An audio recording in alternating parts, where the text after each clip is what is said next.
Kia ora. Neil Henderson here from the Kaipatiki project.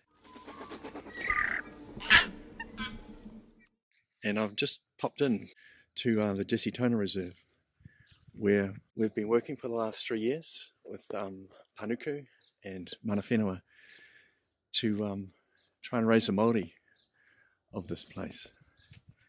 And one of the things we've been doing is quite a bit of replanting as well as removing the weeds. This year we've had some really excellent matariki plantings.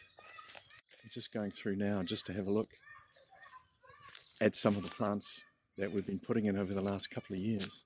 One of the reasons I wanted to come in today was to celebrate that this week is Māori Language Week, and I thought it might be quite a nice opportunity to look at some of the native plants that we're putting in. And they all have names, and they have European names, binomials, but they also have Māori names, and there's a lot of tradition associated with many of these plants. What I'm going to be doing is taking some still photos of some of these seedlings that we planted and putting them up there at the end of this video to see who can identify them and who can tell us what their Māori name is.